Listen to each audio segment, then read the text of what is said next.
عنترة ibn Shaddad. They called him a slave. He carved his name with sword and verse. In the harsh deserts of ancient Arabia, where a man's worth was measured by his blood, a child was born, with a noble father and a slave mother. His name was Antara Ibn Shaddad, and from his first breath, the world decided he would be less. Antara grew up strong, stronger than many free men. But strength meant nothing when society had already judged you.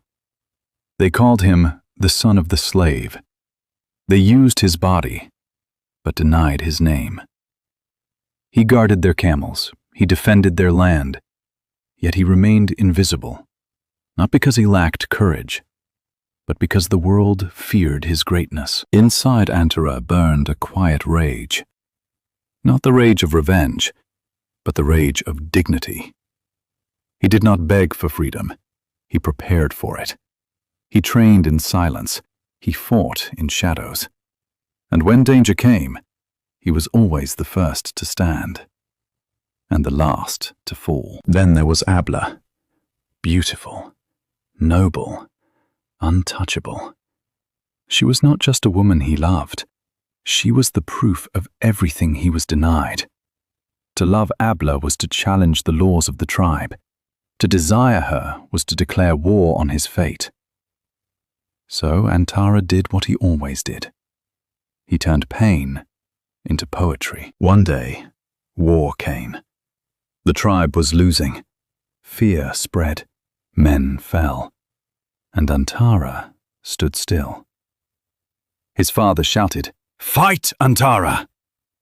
Antara replied, "A slave knows only how to obey, not how to defend honor." Then came the words that shattered centuries of chains. "Fight, and you are free." Antara charged, not as a slave, not as an outcast, but as a storm. Swords broke, men retreated, fear changed sides. That day, the tribe did not just win a battle. They discovered who Antara truly was. Antara did not only conquer battlefields, he conquered hearts. His poetry spoke of blood and roses, swords and longing, war and love. Even while wounded, he spoke Abla's name. Even while bleeding, he wrote immortality. Yet freedom was not enough. To marry Abla, he was given impossible demands: rare camels, deadly journeys, endless trials. And each time Antara succeeded, they raised the price higher. Not because he was unworthy, but because they feared he was too worthy. Antara died as he lived, standing. Some say by a poisoned arrow, others say by betrayal. But legends do not die by weapons. They die only when forgotten.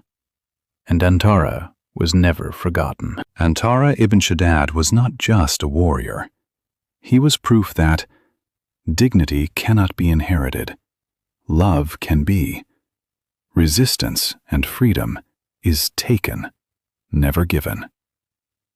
He was born a slave, but he chose to die a legend. ستذكرني قومي إذا الخيل أصبحت تجول بها الفرسان بين المضارب، فإنهم نسوني فالصوارم والقنا تذكرهم فعلي ووقع مضاربي. لا تنسوا الاشتراك بالقناة ليصلكم كل جديد.